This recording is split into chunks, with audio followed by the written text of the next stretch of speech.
Bonjour, aujourd'hui nous recevons Brice Renoux. Brice Renoux, patron de l'agence de communication Voix Publique. Il y a toujours Sympathie Force de Levaille là pendant qu'on parle? Oui, oui. D'accord. Non. Alors, spécialisé dans la communication publique, Oui. à ce titre observateur attentif de l'opinion politique locale et nationale, on peut dire ça. Ouais, mondial même. Organisateur d'un festival, passionné de musique et de moto. C'est vrai. Et son rêve, c'est de vivre à fond ses passions. Ouais. Et sa passion aujourd'hui, c'est venir nous parler de Jacques Chirac. Oui, Jacques Chirac. Alors j'ai deux grandes passions dans la vie, c'est les rillettes du Mans et Jacques Chirac, en fait. Donc, non, je viens de parler de Jacques Chirac. Déjà, je te remercie, Tristan, on se tutoie parce que ça fait un moment qu'on se connaît. Je te remercie de me recevoir et de m'accueillir dans ce fantastique studio. J'avoue que des comme ça, j'en ai pas vu souvent. Et je vois que la Glorieuse met les moyens, et ça, c'est bien. Je te remercie de m'accueillir pour qu'on puisse parler tout à fait amicalement avec les lecteurs de la Glorieuse du décès de Jacques Chirac et de Jacques Chirac. Sachant que tu sais qu'étant né en 69, moi je suis plutôt de la génération Mitterrand et que la première fois que j'ai vraiment connu ou été confronté aux idées de Jacques Chirac, j'avais 16-17 ans et je mettais un lycée en grève à Toulouse, le lycée Bellevue, contre la loi de Vaquet. Donc on ne peut pas me taxer de chiracophilie. Voilà. Mais néanmoins, et pour autant, en 2019, un homme ça change. Et je peux te parler de Chirac si tu en as envie. Bon, on va commencer par le prochain numéro de la Glorieuse, donc le 855. On revient sur la Cour des comptes. Le compte n'y est pas. Hollande nous a vendu un regroupement des régions et des économies. Et en fait, voilà, les économies, elles ne sont pas tout à fait là. Ensuite, on revient sur Polygma, la botte secrète des municipales. Certains candidats ont opté pour des solutions numériques pour prendre de l'avance et de l'assurance. Sur quel domaine? Sur les études numériques, au niveau des élections, au niveau des échantillons, enfin voilà. Ah d'accord, très bien, ok. Ensuite, on revient sur les primaires du 12 octobre. Le feu est au vert, voilà. Joli titre. Les municipales, sauvons le climat, mobilisation, les vélos, le sondage. Mais comme toujours chez les Verts, ils ont un peu une épine dans le plaid. Il y a les Verts, Telade et Majdoul, en opposition aux écolos classiques, on va dire. Voilà, donc Brice, est-ce que vous lisez régulièrement la Glorieuse? J'ai envie de dire oui, là, comme ça, tout de suite, hein, sous la menace. Non, ouais, je lis régulièrement la Glorieuse. Alors, pas toutes les semaines, je te le dis franchement. En revanche, comme je suis abonné, je reçois des titres, des espèces de teasers par mail. Et quand je vois les titres qui m'intéressent, je vais plus profondément dans le journal. Mais je la lis pas, je suis pas un lecteur assidu toutes les semaines. Et il m'est arrivé de regarder quelques vidéos du format sur lequel je participe ce soir avec toi. Mais j'ai envie de dire que la Glorieuse, si je devais la résumer tout à fait sincèrement, est un mal nécessaire. Je dirais plutôt un bien nécessaire. Bon, est-ce que vous avez appris la mort de Chirac en mangeant une pomme? Non. En tant que communicant? Non. Je suis pas véritablement communicant. Tu sais, je suis plutôt publicitaire. Je vends des idées, des concepts. Je suis d'abord un créatif de pub. Communicant, c'est très vaste. Tu sais, aujourd'hui, il y a beaucoup de métiers dans la communication. Il m'arrive de parfois filer des coups de main à des clients sur un certain nombre d'axes, d'angles et de regards que je peux poser sur les choses. Mais mon cœur de métier, c'est quand même les idées et les concepts. J'ai pas appris la mort de Jacques Chirac en mangeant une pomme. J'étais à l'agence justement en train de travailler. C'est un jeune créatif de 25 ans qui a hurlé dans l'agence « Chirac est mort ». Voilà comment j'ai appris la mort de Jacques Chirac. Pourquoi manger une pomme rend-il sympathique? Je pense pas que ce soit le manger des pommes qui a rendu Jacques Chirac sympathique. Je crois même que c'est quelque chose qu'on va retenir de manière anecdotique. Je crois que Chirac était sympathique bien avant de lancer sa campagne avec le claim Manger des pommes ou son bouquin. Je crois qu'il a toujours été sympathique finalement. Est-ce qu'il n'a pas été sympathique parce qu'il a été trahi? par son ami de 30 ans. Et pas que. Parce qu'avant, il était vraiment antipathique. Dans les années 80, il était antipathique. Parce que c'était peut-être lui qui trahissait. C'est-à-dire que il a d'abord trahi Chaban-Delmas, il a ensuite trahi Giscard d'Estaing. Donc, si tu veux, le traître est rarement sympathique. Quoique aujourd'hui, on oublie vite.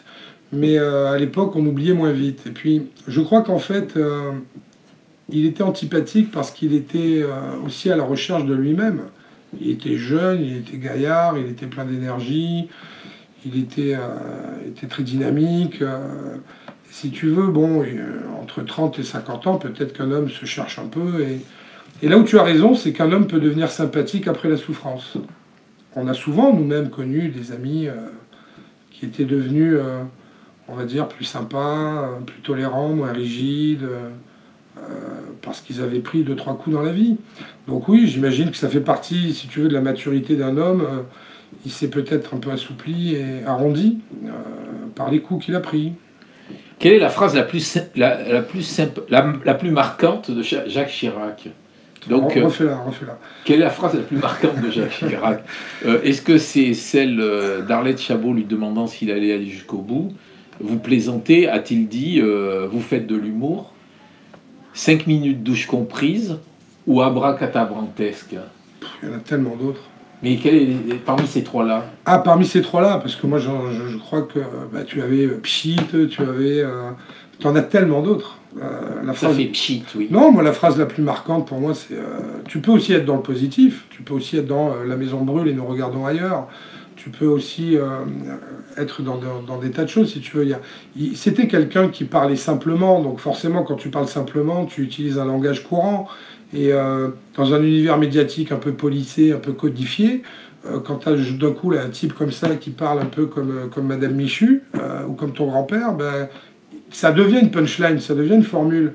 Mais très sincèrement, entre toi et moi, si tu regardes les mots, s'ils sont prononcés dans ta famille le dimanche autour du gigot, on n'en fait pas un souvenir, tu vois. C'est plutôt la position dans laquelle il était qui rendait ces phrases-là détonnantes. Mais parmi les trois que tu me proposes, sincèrement, je trouve qu'il n'y a pas les meilleurs, quoi. Est-ce qu'Arlette de Chabot fait vraiment de l'humour? Non, je pense pas. Non, je pense je pense pas. Non, je pense pas qu'Arlette Chabot se caractérise par son humour. Mais je dirais que dans les phrases qu'on peut retenir de Jacques Chirac, il y en a tellement que je suis absolument sûr qu'il y a un éditeur qui va nous sortir un recueil très bientôt. Quel est son fait le plus marquant alors? Qu'est-ce qui a marqué sa vie politique? Bon, là aussi, tu en as tellement. Ça dépend. Si tu te situes comme quelqu'un d'un peu caustique, satirique, façon glorieuse, dans un moment plein d'émotions où finalement il y a une union nationale, une unité qui se fait autour de l'homme, et on pourrait aujourd'hui, jour de deuil national, respecter, observer une réserve et un maximum de respect.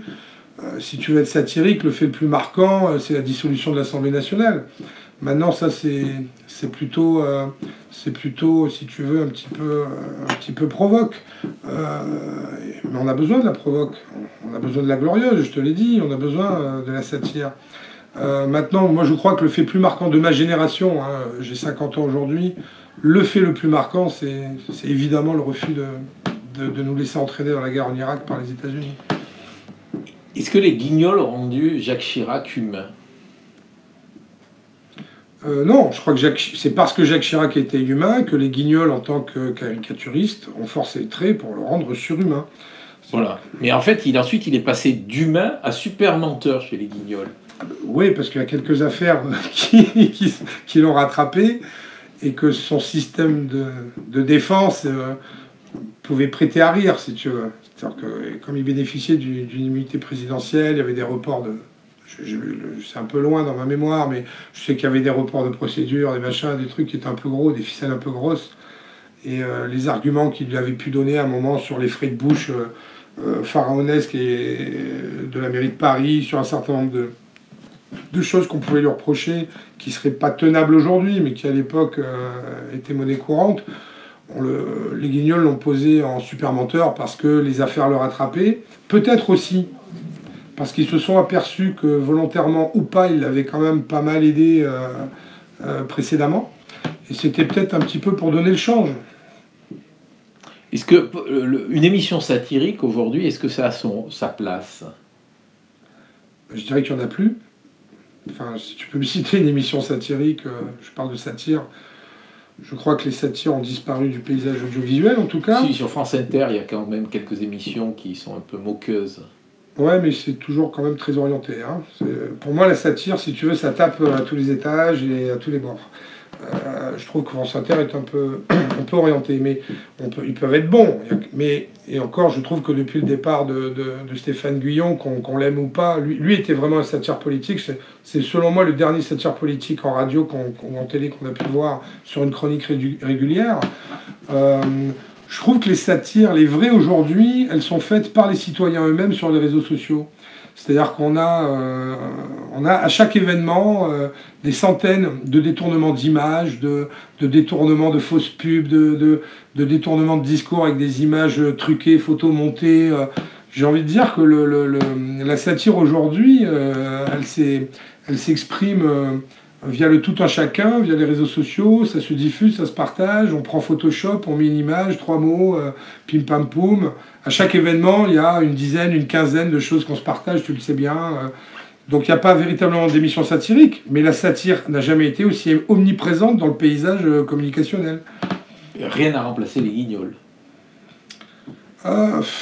Si tu veux, contrairement justement aux réseaux sociaux,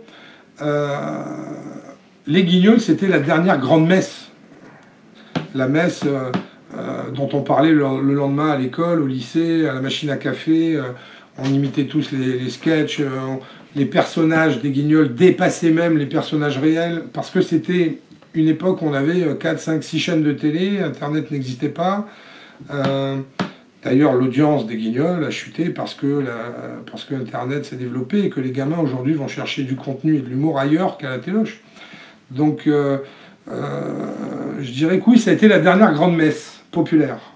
Comment pouvez-vous expliquer que, en tant que professionnel de la politique... De la communication. De la communication. Pas de la politique. Un peu de la politique. Non, je ne suis pas un conseiller politique. Comment je fais de la communication se fait-il que Chirac est terminé plus proche de Hollande que de Sarkozy ou des gens de son camp?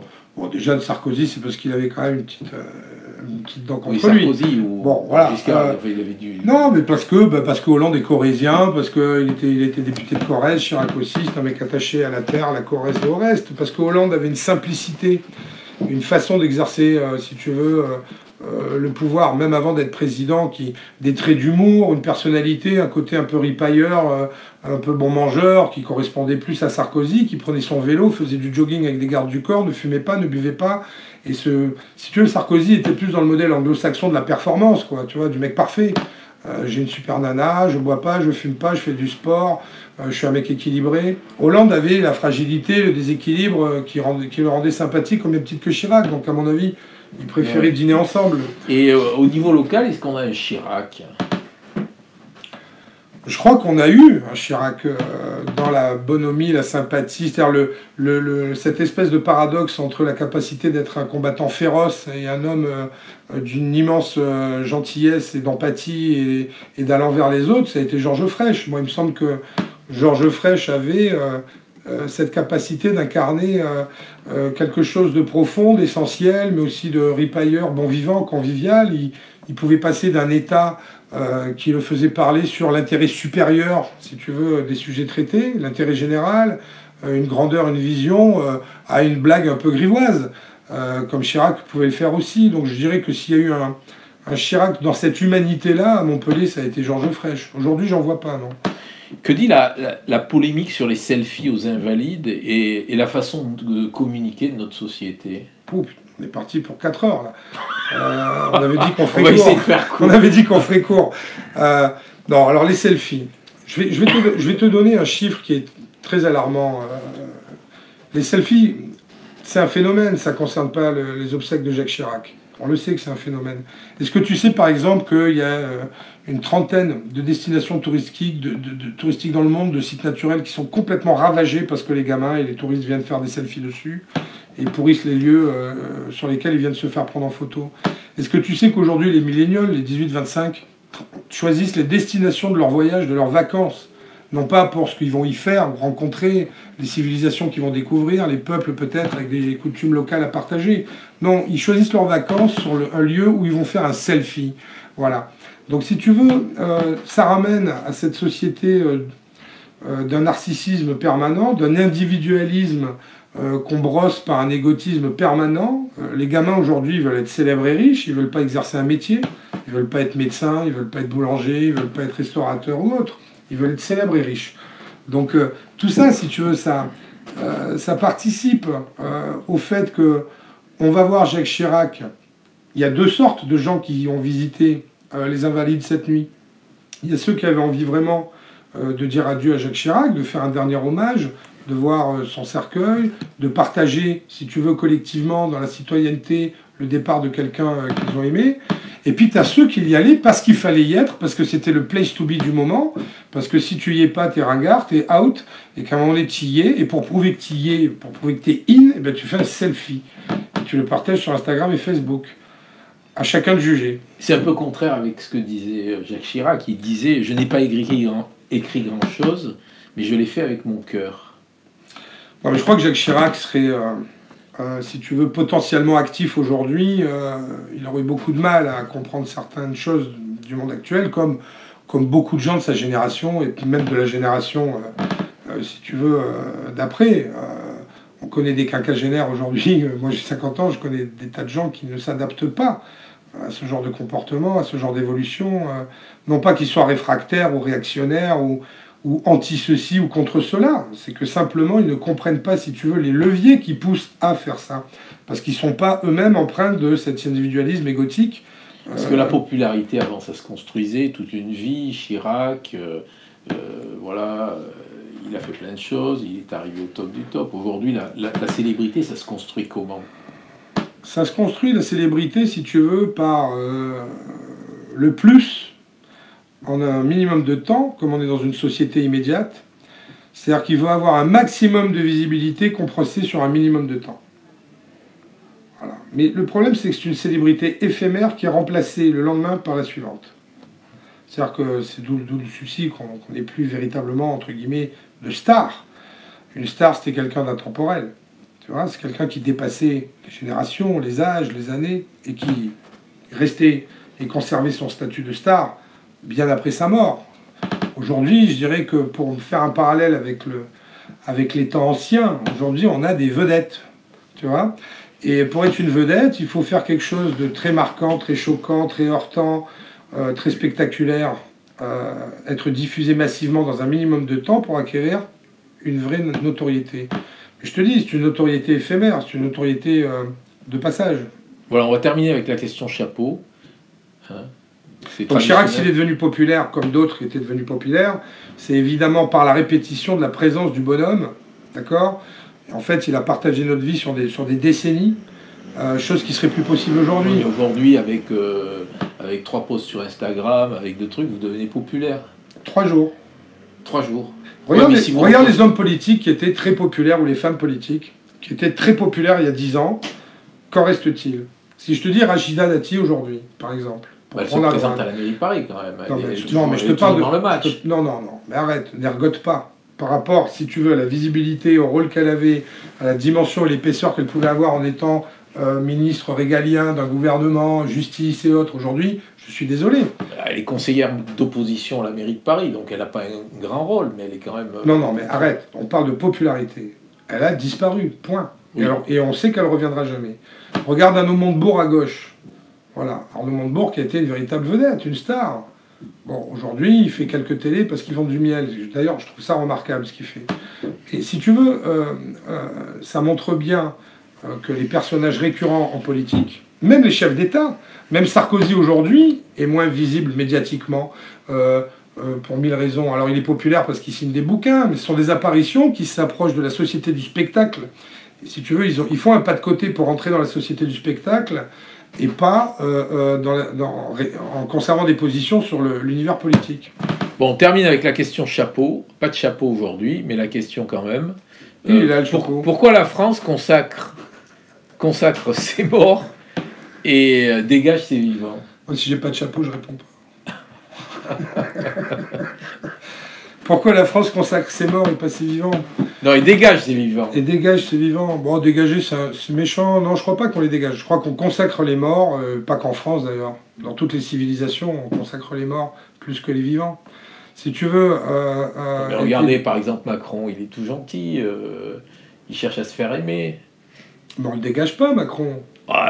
Il y en a pas mal qui veulent le dégager aujourd'hui. Il y en a pas mal, mais il est là. Je veux dire, que tu dis on dégage. On dégage. Alors tu veux pas dire on dégage, tu veux dire on méprise, on critique, on... Voilà.